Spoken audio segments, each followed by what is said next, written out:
Et pour cette dernière plénière, on a la chance cette année de recevoir Maître Dieudonné Mpouki. Maître Dieudonné Mpouki, président du tribunal de commerce de Paris et président d'Infogreffe, qui va nous présenter un petit peu les greffes et Infogreffe. Merci Maître, c'est à vous. Bonjour à tous et à toutes. Merci en tout cas. Je voudrais commencer par des remerciements adressés aux dirigeants de Legal Vision de m'avoir invité à participer à cette conférence. Cela fait un petit moment qu'on en parle.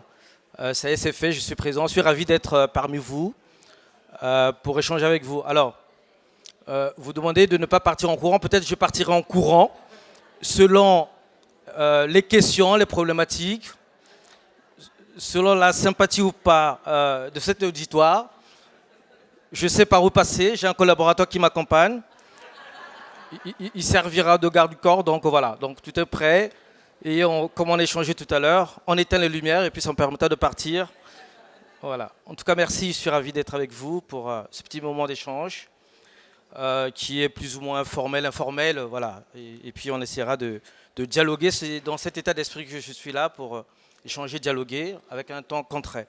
Alors, il m'a été demandé d'échanger sur greffe en 2026, challenge actuel, collaboration avec Infogreffe, outils de transparence et de confiance juridique.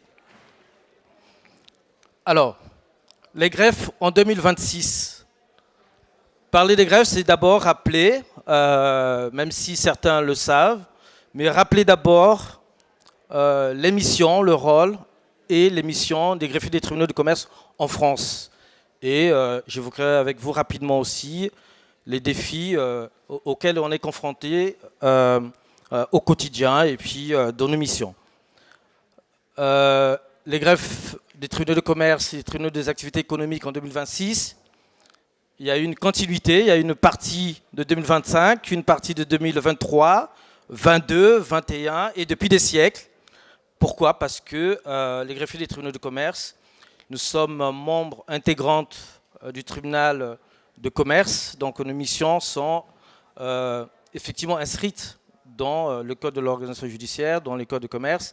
Donc chaque année, nos missions, nous continuons à les assurer continuellement dans le cadre des missions de service public qui nous sont confiées. Donc effectivement, 2026 ne va pas déroger. On va parler de nos rôles, rappeler le rôle des greffiers des tribunaux de commerce en France et puis nos défis au quotidien.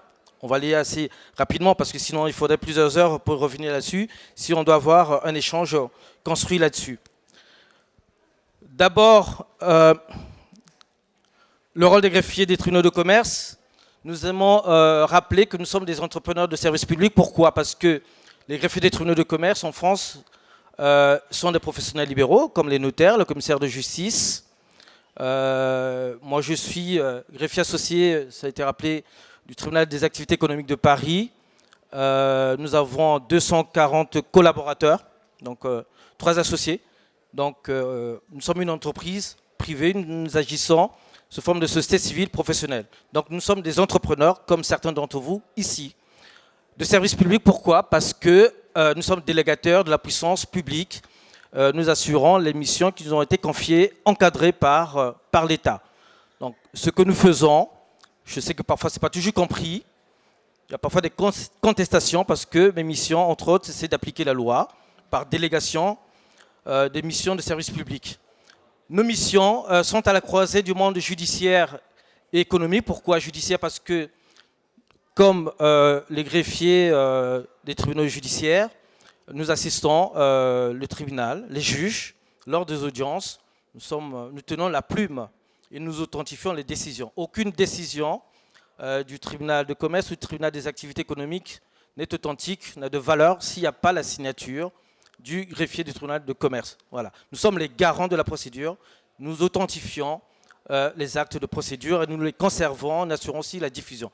Ce sont des missions qui sont très essentielles, on ne se rend pas toujours compte, mais qui sont fondamentales dans le cadre de la sécurité juridique que nous opérons, nous garantissons dans le cadre de nos missions. À la croisée du monde judiciaire et économique parce que nous tenons des registres légaux, dont le plus important, le plus connu, c'est le registre du commerce et des sociétés. Nous avons maintenant, depuis 2017 aussi, le registre des bénéficiaires effectifs. Nous avons aussi le registre des sûretés mobilières. Ce sont des registres de publicité légales, donc nous avons la mission de les tenir, de les opérer. Nous sommes des officiers d'état civil des entreprises comme le maire. Vous allez voir le maire pour ceux qui ont des enfants. Ils ont été déclarés la naissance de leur fille, de leur fils, et ensuite qui délivrent l'extrait d'acte de naissance. L'enfant grandit, se marie, et puis il a un contrat ou pas. Ben, le greffier pour l'entreprise, vous allez voir le greffier du tribunal de commerce qui va contrôler les actes, la déclaration, et qui va s'assurer que tout ça est conforme, et il délivre l'extrait d'acte de naissance pour les entreprises, qui est l'extrait CABIS. Voilà.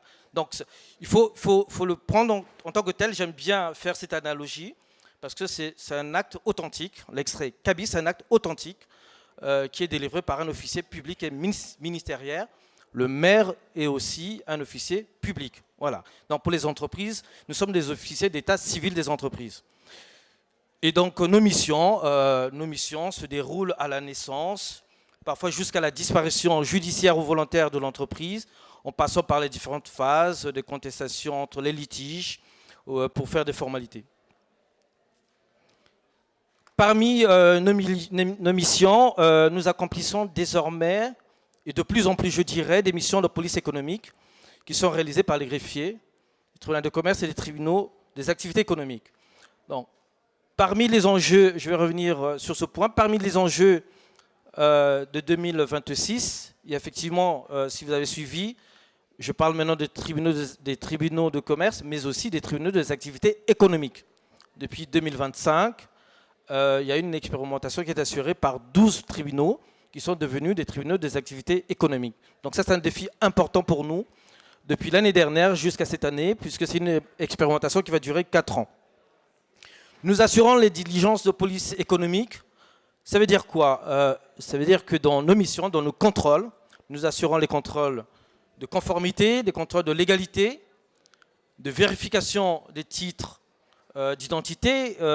Si l'activité déclarée nécessite de justifier une autorisation, nous vérifions les titres d'identité des dirigeants qui sont soumis à déclaration, et toute une série de contrôles, de vérifications que nous opérons qui rentrent dans ce que nous qualifions aujourd'hui la police économique. Tout ça concourt à l'efficacité de notre système, tout ça concourt à la sécurité juridique des transactions et aussi à la transparence économique.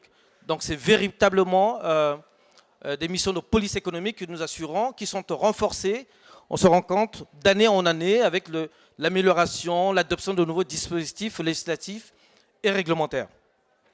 Donc contrôle de compétences, contrôle de conformité, contrôle de régularité, contrôle de légalité, contrôle de compatibilité, et nous vérifions les titres. Donc tout ça, c'est décliné dans ces items. C'est ce que nous accomplissons au quotidien avec nos collaborateurs.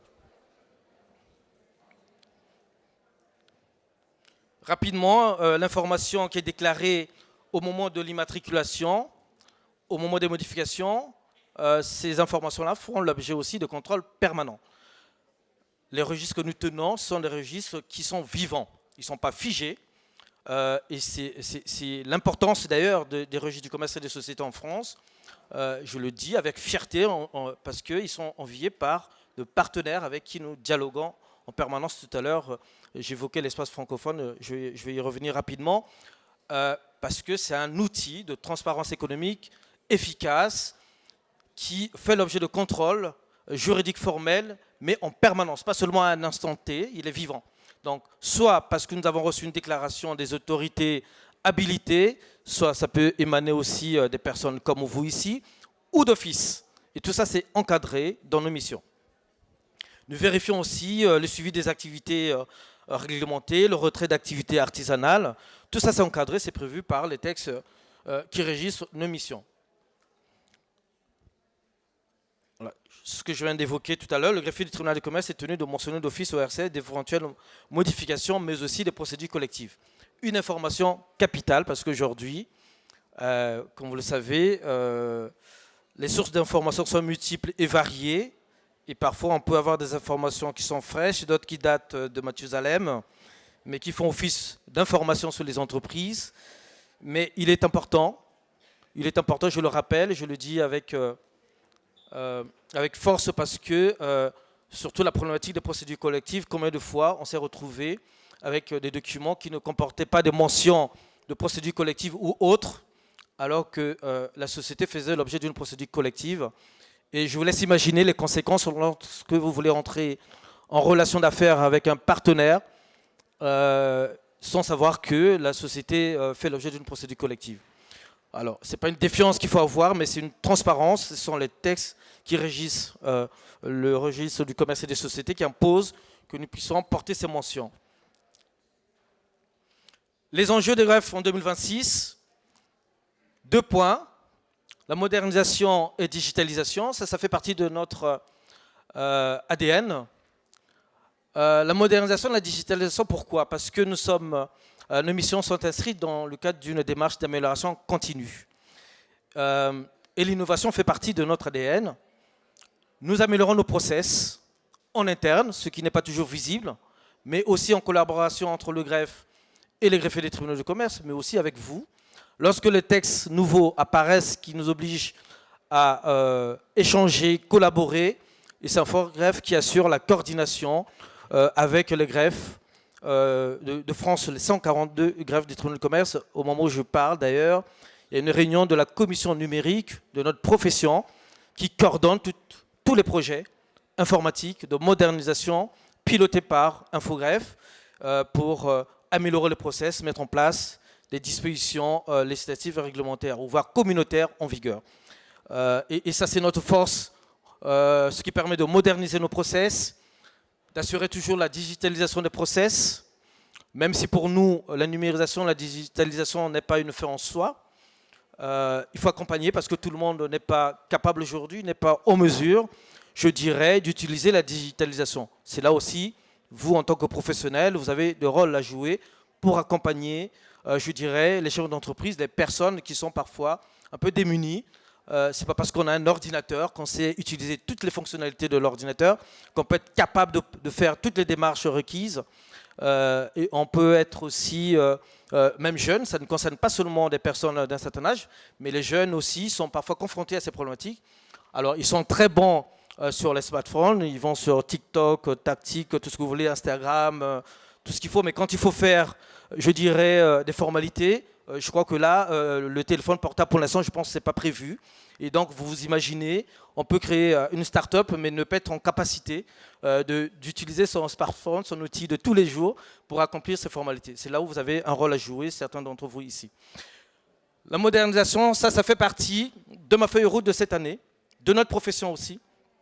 Nous sommes en train de travailler sur la connectivité des avocats au tribunal digital, qui est le tribunal de commerce, le tribunal des activités économiques en ligne. Vous savez, depuis 2019, nous avons déployé à notre propre initiative un outil qui permet aujourd'hui, je dirais, à tout un chacun, de pouvoir entrer en relation avec le tribunal de commerce. Depuis le 10 avril 2019, c'est un outil qui est aujourd'hui de plus en plus utilisé. Sauf que jusque-là, les avocats ne pouvaient pas l'utiliser, c'était prévu uniquement pour les particuliers. Depuis l'année dernière, il y a un texte qui permet désormais les avocats à utiliser cet outil, mais nous sommes en train de travailler pour que leur clé d'authentification EIDAS puisse, effectivement, le texte aujourd'hui le permet, puisse utiliser le tribunal digital comme ils utilisent le RPVA-TC.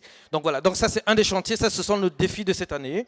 C'est aussi le dépôt en masse des injonctions de payer. Je sais que parmi vous aussi, vous opérez pour vos clients, mais de façon unitaire. Donc c'est un grand projet qui verra le jour dans les prochains mois, la possibilité de déposer en masse, je dirais, les injonctions de payer comme on le faisait dans le temps, le dépôt en masse des formalités de registre du commerce. Je me tourne vers Christelle Baudron, ça vous rappelle certainement des souvenirs, le dépôt en masse des formalités. Voilà, donc nous allons l'opérer pour les injonctions de payer. Nous venons de lancer, c'était un projet qui tenait les pouvoirs publics au plus haut niveau, un site infographe dédié à la Polynésie française. Là, une fois de plus, comme pour les DROM en 2019, aujourd'hui, les départements et régions d'outre-mer, désormais, depuis quelques semaines, Infographe opère aussi avec un site dédié à la Polynésie française. Ça, c'est une grande avancée, c'est une innovation majeure pour ce territoire très loin, mais qui est proche finalement, Et je vous invite en tout cas à accompagner, que ce ne soit plus un frais. Vous n'êtes plus obligé, même si ça fait toujours plaisir pour un client place qui vous paierez les vacances, vous paierez aller traiter une formalité sur place. Vous en profitez aussi de passer quelques jours. Ça fait aussi du bien. On allie l'utile à l'agréable, mais désormais, il y a un infographe. Donc faites attention, ne racontez plus n'importe quoi à votre client parce qu'il le saura. Nous avons communiqué en tout cas l'arrivée de Infogreffe nouvelle la Polynésie française. Nous allons travailler aussi, comme toujours, à notre plateforme, qui est une plateforme de réforme de référence, infogreffe.fr. Nous utilisons l'IA dans des cas internes aussi, mais on avance petit à petit sur de nouveaux outils. Comme vous le savez, Infogreffe, la professeure des greffiers du tribunal de commerce, on a toujours saisi les opportunités offertes par les nouvelles technologies. Et nous allons déployer aussi de nouvelles offres, je ne vais pas m'attarder là-dessus, de nouvelles offres d'abonnement. Et aussi et surtout le maintien de la qualité du service public, je viens de rappeler tout à l'heure. La qualité juridique, la fiabilité des données d'information. Je vous rappelle, au niveau européen, tout ça c'est regardé avec beaucoup d'importance. Il y a de nouvelles directives 2025-25 qui rentreront en vigueur dans quelques années, qui insistent sur la fiabilité des informations dans les registres du commerce et des sociétés. D'ailleurs, nous n'avons pas attendu complètement la mise en œuvre de cette directive, avec la mise en place, pour ceux qui ont fait attention, sur l'extrait CABIS, vous avez désormais un identifiant européen unique. Tout ça, ça vient des directives communautaires. Donc voilà, donc c'est très important, c'est pour assurer la fiabilité des informations, mais cette fois-ci au niveau européen. On aura aussi dans les années à venir, ce n'est pas l'équivalent d'un extrait CABIS, mais c'est un certificat européen d'entreprise aussi, qui sera valable au niveau européen, sans remplacer, je précise bien, sans remplacer l'extrait d'immatriculation. Donc, la qualité juridique, la fiabilité par les travaux que nous accomplissons, ça fait partie des enjeux des greffiers en 2026, mais comme ça a été, je l'ai rappelé, les années précédentes, dans une démarche d'amélioration continue. Et on le fait aussi dans le cadre des échanges qu'on peut avoir avec nos partenaires, avec les justiciables, les chefs d'entreprise, toutes ces parties prenantes qui constituent notre écosystème. Notre environnement réglementaire évolue en permanence, donc nous sommes très alertes sur ces sujets, et par anticipation parfois, pour être prêts, pour être au rendez-vous, pour vous servir, pour servir les chefs d'entreprise, et aussi accompagner, je dirais, les politiques publiques. Deuxième point, Infogreffe, c'est un véhicule juridique, un outil d'innovation de greffe. Pourquoi un véhicule juridique? Parce que Infogreffe, c'est un groupement d'intérêt économique, son existence est prévue dans le Code de commerce. Donc, si Infogreffe existe, ce n'est pas parce qu'effectivement, même si c'est une innovation, mais c'est avant tout un groupement d'intérêt économique dont les membres sont les greffiers des tribunaux de commerce. Ça permet d'assurer la continuité de nos missions. Donc, la plus importante, c'est la diffusion de l'information légale. Donc, Infogreffe a été créé en 86. Alors, 86, 2026, voilà. Donc, c'est l'année de nos 40 ans. Infogreffe existe. Donc, nous fêterons nos 40 ans. Alors, je ne sais pas si on fera notre crise de la quarantaine. Je ne sais pas. On verra bien qu'à la fin de l'année, on fera le bilan pour savoir ce qui s'est passé. Mais en tous les cas, Infogreffe existe depuis 86, donc 40 ans que nous existons, que nous opérons au service des chefs d'entreprise, des professionnels, et aussi de l'économie française. Et bientôt aussi, nous allons opérer au-delà. 4 missions principales. La plus importante et non la moindre, la diffusion de l'information légale des entreprises. Ça, vous connaissez, je ne vais pas insister là-dessus. Avec la diffusion des données des entreprises que nous avons contrôlées, enregistrées, authentifiées et certifiées. Ces termes, ce n'est pas une invention, ce sont des termes qui sont prévus dans le Code de commerce. Nous contrôlons, nous validons et nous certifions. Et chaque jour, chaque greffier, dans son office, certifie, où nous avons un registre chronologique électronique, et nous certifions, nous signons au moins une fois par jour les données que nous contrôlons, nous validons. Et c'est ce qui assure la fiabilité aussi des données que nous diffusons.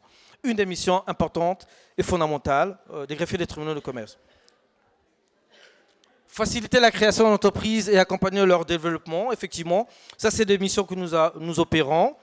jusqu'à une date récente, que c'était sur notre plateforme de façon dématérialisée, mais nous accompagnons toujours aussi pour ceux qui nous rejoignent, ceux qui sont perdus, qui viennent nous voir, nous orientons vers les professionnels quand nous ne pouvons rien faire, en tous les cas, mais la facilitation des démarches fait partie de nos missions, fait partie en tout cas de notre ADN aussi, puisque nous sommes des chefs d'entreprise. C'est en échangeant avec les uns les autres que nous améliorons nos process. Nous œuvrons pour la transparence du monde des affaires. Pourquoi? Parce que les greffiers des tribunaux de commerce font partie des assujettis à la lutte contre le blanchiment, le blanchiment des capitaux, le financement du terrorisme. C'est à notre demande que nous sommes désormais intégrés parmi les assujettis comme les avocats, les notaires, les banques, qui ont des obligations de déclaration de soupçons, de veiller à ce qu'effectivement tous ces soupçons soient portés à la connaissance des autorités compétentes, dont Tracfin par exemple. Et nous avons intégré ces missions depuis très longtemps, œuvrer pour la transparence du monde des affaires, ce qui nous amène à signer des partenariats avec les autorités, que ce soit l'Agence française anticorruption, que ce soit le Parquet national financier, la DGFiP, Tracfin, à qui nous fournissons des données certifiées, contrôlées, ce qui leur permet aussi d'assurer leur mission au quotidien dans le cadre des enquêtes. Et c'est fait partie de nos missions. Accompagner la dématérialisation de la justice commerciale, comme je le disais dans mon propos introductif, nous faisons partie du tribunal de commerce, du tribunal des activités économiques. Les juges consulaires et les greffiers font partie donc du tribunal. Dans le cadre de nos missions, nous accompagnons aussi les juges consulaires dans la modernisation des outils. Aujourd'hui, les juges consulaires sont dotés de la signature électronique, ce qui leur permet de signer les décisions de justice qu'ils rendent. C'est grâce au travail, aux investissements des greffiers des tribunaux de commerce. Nous avons mis à disposition depuis très longtemps, en 2013, le portail des juges qui permet aux juges consulaires d'assurer le suivi de leurs dossiers de façon dématérialisée, de préparer leurs dossiers, d'avoir leur calendrier d'affaires.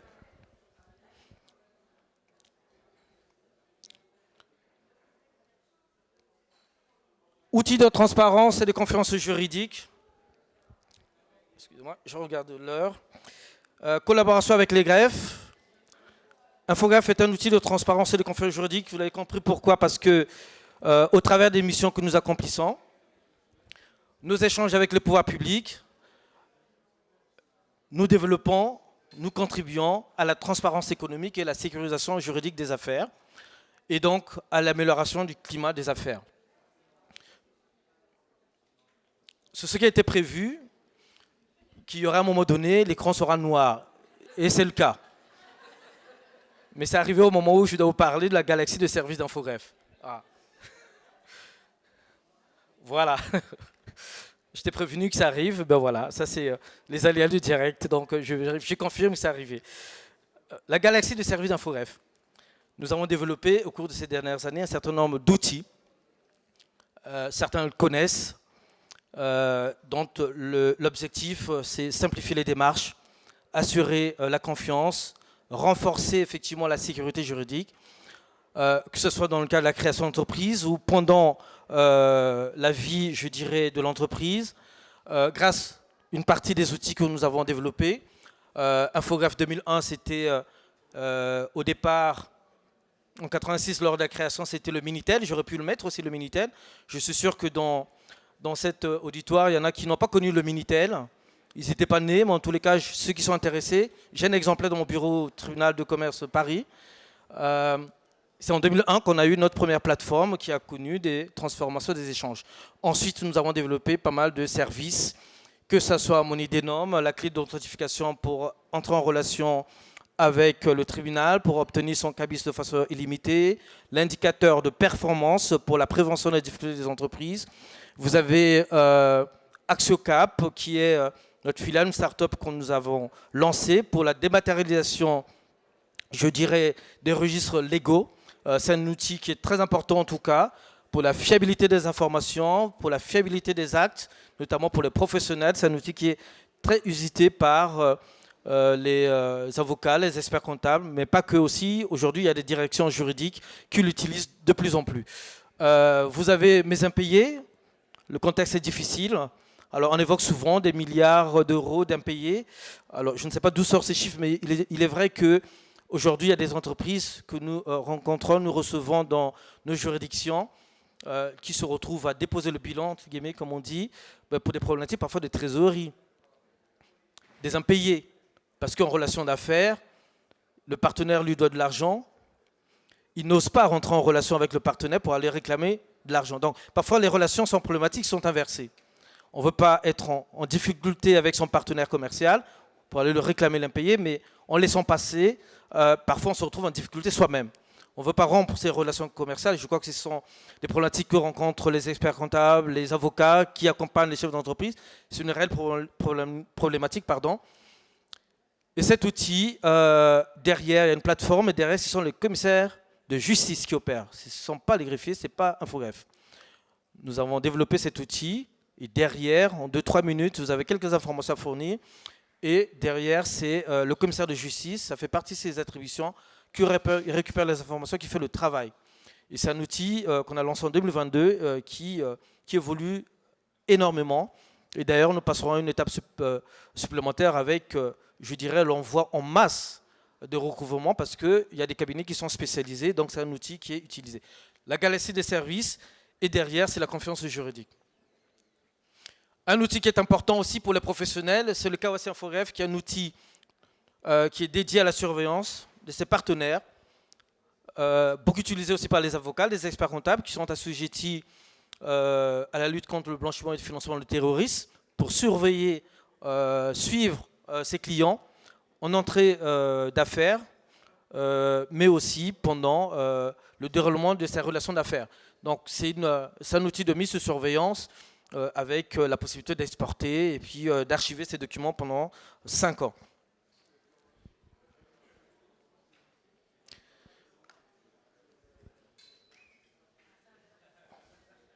Infogreffe, on le disait en 40 ans. Infogreffe en 40 ans, c'est 40 ans d'innovation. De 86 avec le Minitel, comme je le disais, la création, jusqu'à l'année dernière, et nous n'avons pas dit notre dernier mot, parce que nous sommes en train d'innover encore en permanence. Les outils à destination des chefs d'entreprise, des professionnels, mais aussi à destination des pouvoirs publics, quand ils nous sollicitent.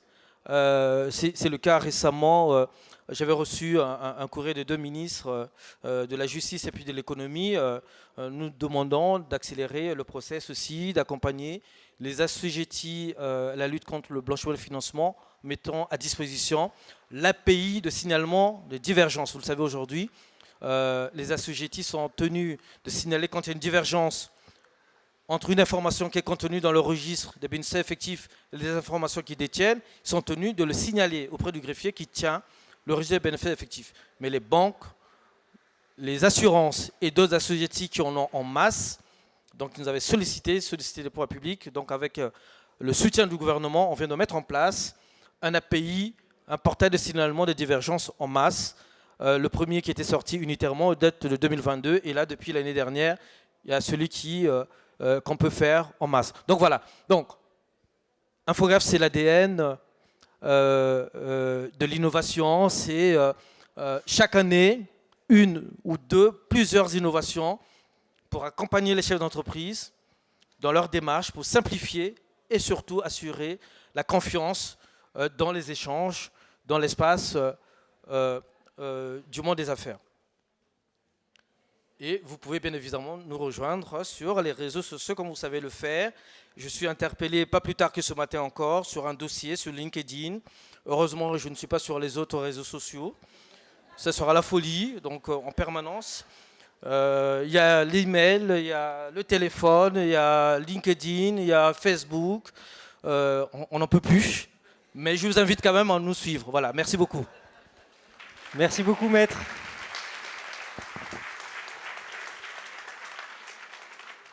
Est-ce que vous acceptez de prendre quelques questions dans le public? Allons-y, à la lumière, je reste.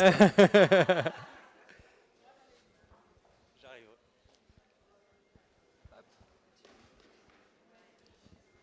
Bonjour, maître.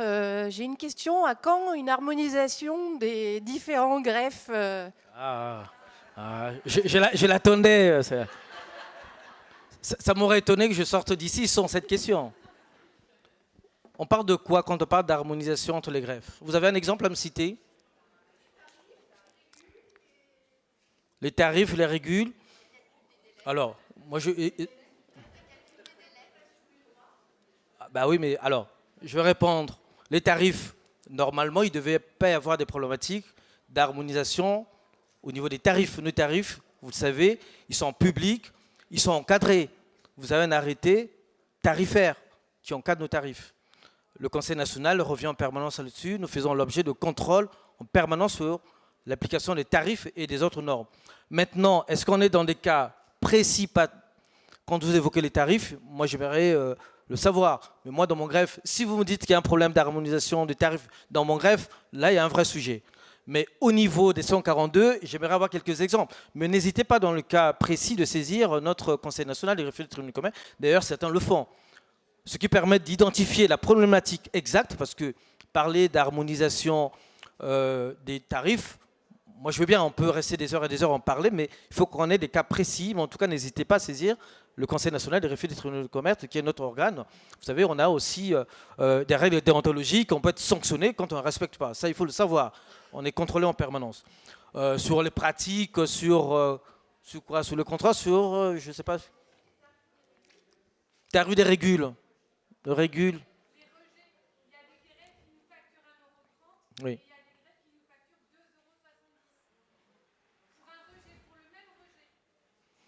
Là encore, excusez-moi, je pense que si c'est une vraie problématique que vous rencontrez, je ne sais pas qui la rencontre, il faut saisir le Conseil national. Moi, je pense que c'est, enfin, il doit avoir une justification. Vous avez déjà saisi les références?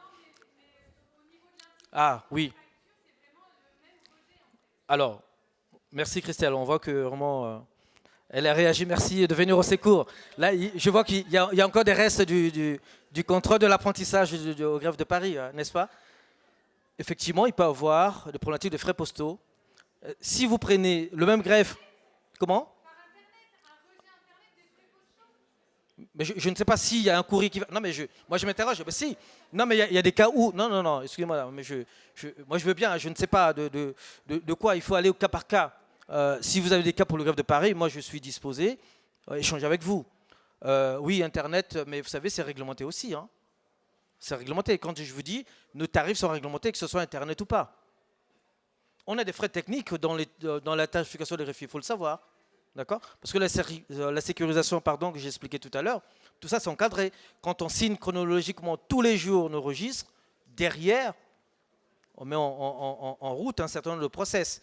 Et c'est à partir de là, effectivement, qu'il y a la sécurisation et des frais aussi techniques qui rentrent en ligne de compte. Donc moi je veux bien que ce soit Internet ou pas, mais les frais techniques, et puis, excusez-moi de vous dire, mais derrière il y a des gens qui travaillent, quoi.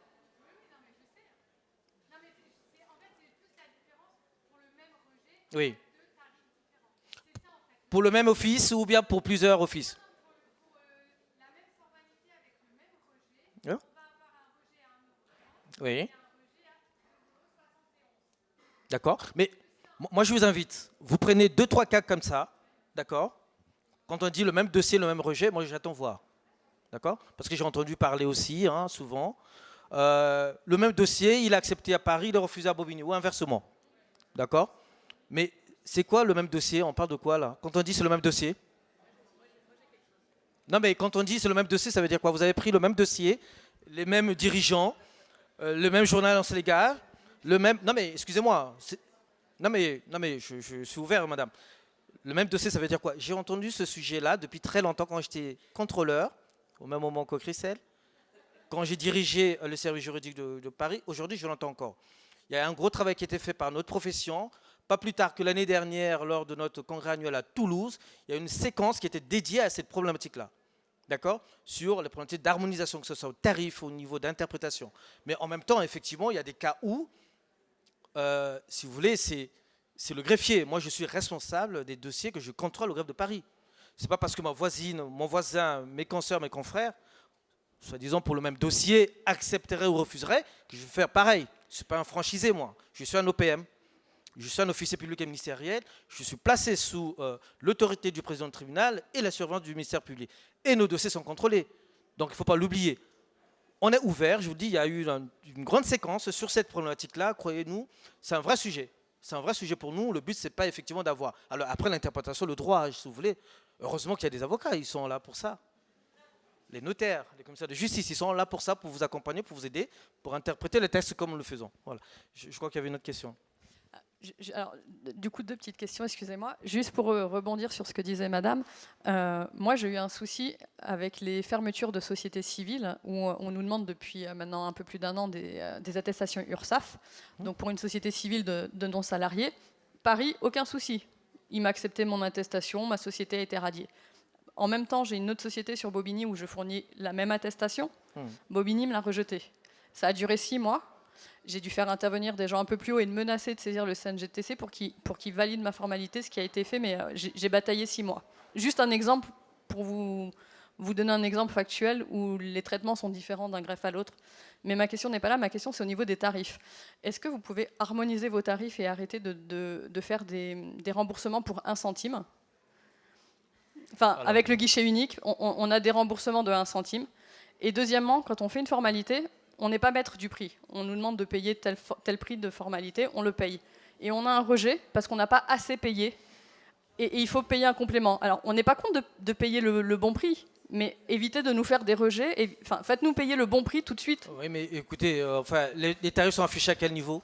Mais sur le guichet unique, quand on fait notre formalité. Moi, je suis greffier. Moi, je ne suis pas guichet unique. Excusez-moi, Ben oui. C'est ce que je viens de dire. Nos tarifs sont réglementés, madame. Moi, je peux vous envoyer. Vous allez sur le site de Greffe de Paris. Vous avez l'arrêté qui vous dit pour l'immatriculation d'une personne physique, d'une personne morale, par création, par modification, tout ce que vous voulez, c'est dans le texte. Alors, mais non, mais moi, je ne suis pas là pour polémiquer. Mais s'il faut polémiquer, allons-y. Mais je suis greffier, madame. Donc, si effectivement le tarif réglementaire c'est 30 € et qu'on vous a réclamé 25 €, je suis désolé, je ne vais pas enregistrer le dossier parce que ce n'est pas le tarif réglementaire. Donc moi la problématique, effectivement, moi je ne sais pas, moi je suis un peu surpris aussi effectivement que si les tarifs qui sont affichés au niveau du guichet unique ne correspondent pas aux tarifs réglementaires, hein, parce qu'on ne peut pas les inventer, hein, je le dis très clairement. Alors, sur l'autre point, rembourser 1 centime, mais oui, parfois nous sommes saisis aussi parce que si vous ne remboursez pas 1 centime, effectivement, nous les réclamons. Ah, donc vous imaginez, je vais faire un chèque d'1 centime, je vais envoyer par voie postale. Vous voyez ce que ça coûte? Mais c'est normal, c'est légal. C'est légal. Vous travaillez avec un notaire, s'il vous reste 1 centime, il vous le rembourse. Donc c'est pareil. Oui, mais je veux bien, mais moi je vous l'ai donné. Hein. Moi je vous l'ai donné, hein. C'est en accès libre. C'est en accès libre. Vous me passez votre mail, on verra pour vous envoyer les tarifs. L'arrêté. Oui, mais enfin, moi je redis encore, mais vous voyez avec le guichet unique. Hein. Alors l'attestation pour la société civile, j'espère que vous ne menacerez pas l'ensemble des greffiers des tribunaux de commerce, parce qu'il manque une pièce, parce que je vous dis quand même, attention, parce que nous sommes dépositaires de l'autorité publique, n'allez pas jusqu'à menacer. Voilà, c'est un conseil que je vous donne. Mais il y a eu des changements sur ce point-là, je vous le dis, sur l'attestation, en relation aussi avec l'URSSAF, parce que le texte était ainsi, hein, donc il y a eu l'évolution. Donc il y en a qui ont eu ces problématiques-là, il y a eu une évolution sur ce point. On vous demande l'attestation même quand il y a 0 salarié. Donc il a fallu adapter. Le texte, Et là, on revenait sur l'harmonisation des pratiques. Qu'est-ce que voulez-vous que je vous dise lorsqu'on vous dit le texte, désormais, dans tel cas, il faut une attestation de l'URSSAF. D'accord? On ne dit pas qui est un salarié ou pas. Moi, bête et méchant, je demande l'attestation. Que vous ayez un salarié ou pas. D'accord? J'applique le texte. Contrôle de légalité, contrôle de conformité, sous ma responsabilité. D'accord? Après, pourquoi avoir attendu 6 mois? C'est le juge commis.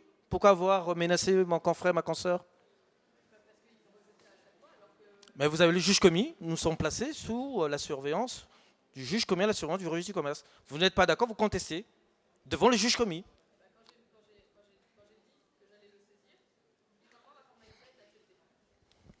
Je veux répondre sur les cas de grève de Paris. Si vous voulez bien. Moi, j'avais une petite question. On parlait d'harmonisation tout à l'heure. En fait, nous, alors moi, du coup, c'est principalement Angers qu'on peut joindre, échanger. Mais il y a certains greffes dans notre région Pays de Loire, on ne peut pas les joindre ni par téléphone, ni par mail, ni par rien du tout. Ils ne répondent pas. Et on parlait d'harmonisation. Comment ça se fait qu'on ne peut pas joindre certains greffes? Parce que quelquefois, ils nous font un rejet qui n'est pas toujours clair. Alors donc, quelquefois, on les appelle pour avoir une explication. Et il y a certains greffes qu'on ne joint pas du tout. Alors je ne trouve pas ça normal. On a une autorité, alors moi je renvoie encore, je reviens là-dessus, hein. Ça fait partie de nos obligations, donc moi je vous invite dans ces cas-là de saisir notre autorité, hein. Voilà, le Conseil national. On a des rappels qui sont faits sur ces problématiques-là, qui sont complexes. Je vous le dis aussi, aujourd'hui on est très sollicité, même pour des sujets qui ne nous concernent pas. D'accord? Ça ne justifie pas, hein. Je ne dis pas qu'il ne faut pas répondre. Moi, je peux répondre pour le greffe de Paris. On a 7 personnes qui répondent au téléphone tous les jours. D'accord? Donc, non, mais je vous le dis, en plus du mail, donc la personne vous envoie un mail, c'est suivi d'un coup de fil, et parfois ça vient encombrer pour savoir est-ce que le mail que je vous ai envoyé, vous l'avez reçu. D'accord? Donc, le coup de fil qui vient encombrer le centre d'appel, il aurait pu être pour un autre point bien précis. Non, mais on échange, madame. Mais je vous le dis, c'est une vraie problématique que nous avons aussi. Voilà, donc si vous avez des cas précis, moi je vous invite à saisir le Conseil national. Mais en tous les cas, ça fait partie de nos obligations, je vous le dis. Oui.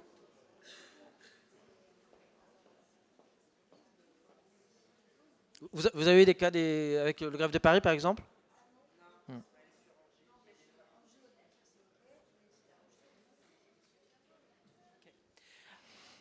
Et pourtant, ma consoeur, je suis un peu surpris quand même. À La Roche-sur-Yon, c'est Maître Alix, Printemps. Oh, ouais. Bon. Non, mais ça va aussi avec la fille aussi, je vous l'assure. C'est une bonne professionnelle. Écoutez, bon, si vous pouvez passer le message, voilà. Ouais. Bon, écoutez. Je verrai si je peux passer un message, mais en tous les cas, je ne vais pas m'immiscer, si vous voulez, sur la gestion des offices des uns des autres. En tous les cas, je passerai le message s'il le faut. On y travaille. On y travaille. Une question. Oui. Alors merci Dieudonné déjà pour cette présentation exhaustive et je vous remercie aussi d'être très interactif sur LinkedIn quand on vous interpelle, vous répondez et ça c'est quand même quelque chose à signaler parce que moi je sais que j'ai eu le cas 2 fois de suite et vous m'avez répondu instantanément en résolvant le souci. Par contre, alors le néanmoins encore, j'ai toujours un néanmoins quelque part. Donc tout à l'heure j'ai posé la même question à l'INPI, mais je trouve que là sur 2025 on a rencontré des retards dans la gestion sur Paris, je dis bien sur Paris, dans la gestion des dossiers n'importe lequel, hein, n'importe quelle formalité, c'est souvent des délais de 3 semaines, 4 semaines. Et ça, tout le monde s'accorde à le dire ici, dans l'Assemblée. Et le deuxième point Dieudonné, c'est qu'en fait, bon, non seulement les retards, mais qu'est-ce que je voulais dire d'autre, les rejets. Voilà. Alors, les rejets, on est souvent rejetés régulièrement, mais à Paris y compris, hein, on nous demande des choses parfois un peu extravagantes. Alors, je ne sais pas si c'est le contrôle de légalité que vous renforcez ou quoi.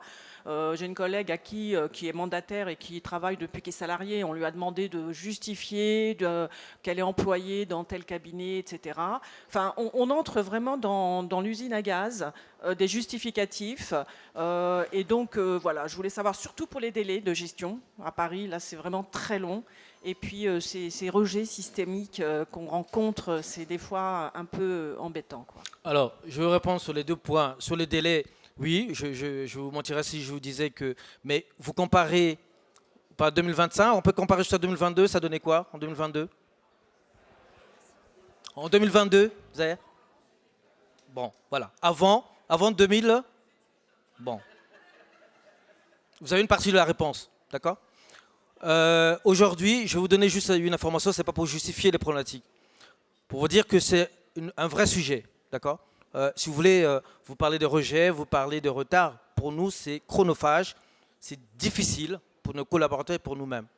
Au greffe de Paris, aujourd'hui, on a une 60aine de contrôleurs au RCS.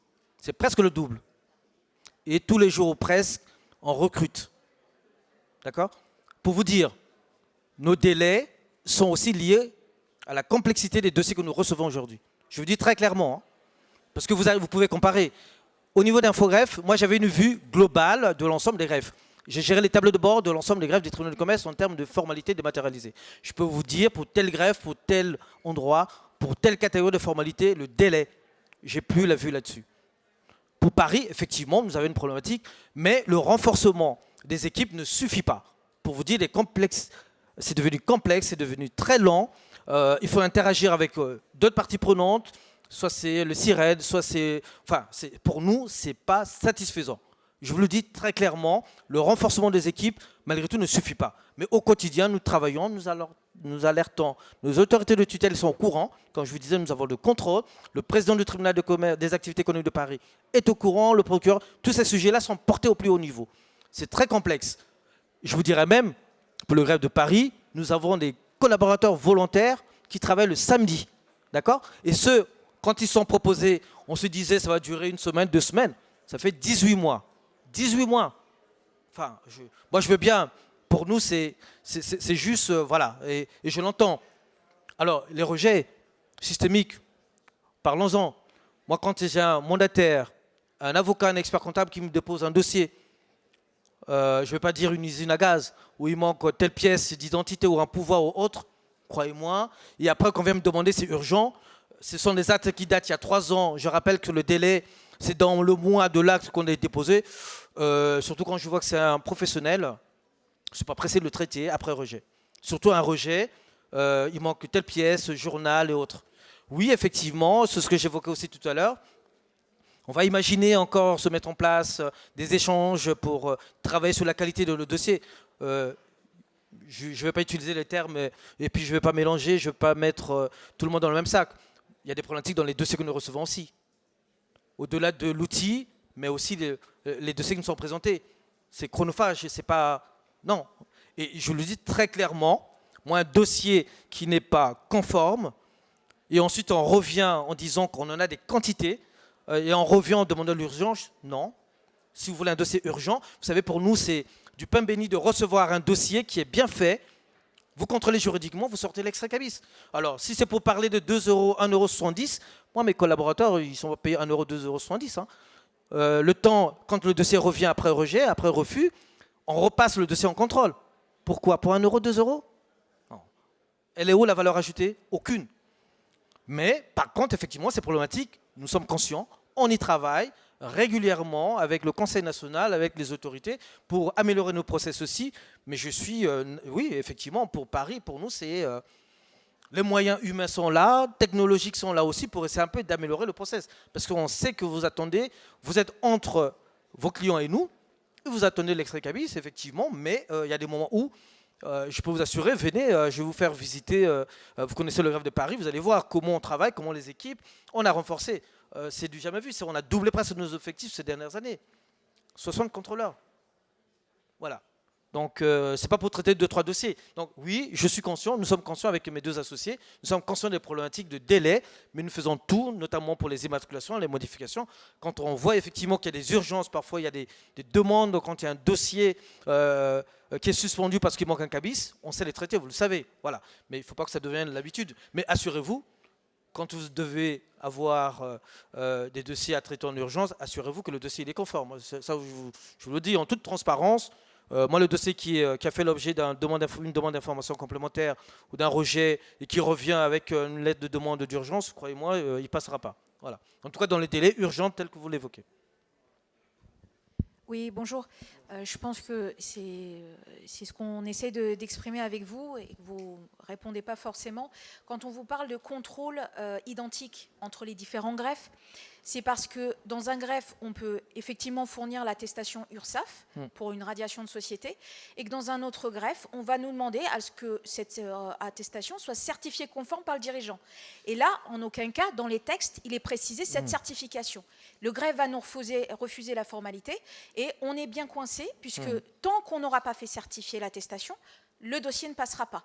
Autre cas, une radiation encore de société, on va avoir un bilan de liquidation, un procès verbal qui va retracer les décisions de la radiation, et le greffe va nous refuser la formalité pour un greffe, je vais le citer Saint-Malo, puisque j'ai eu le cas récemment, qui vient me dire « Non, votre bilan de liquidation, il doit être à la même date que votre PV ».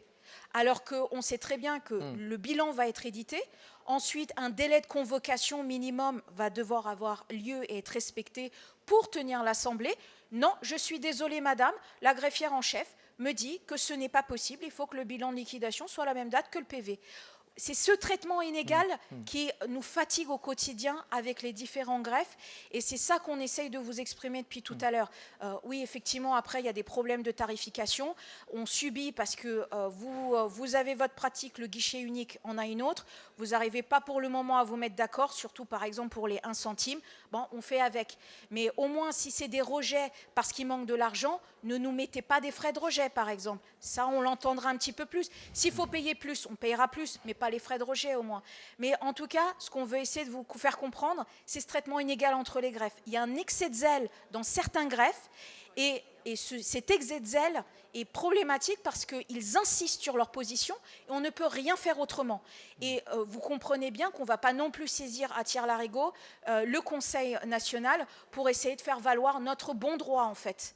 Donc c'est ça qui est un petit peu dur au quotidien. Alors, je remercie, je pense avoir répondu, mais je reviens quand même là-dessus. Vous insistez, vous avez raison d'insister là-dessus. Après, là, vous visez un cas précis d'interprétation. Qu'est-ce que je voulais que je vous dise là-dessus?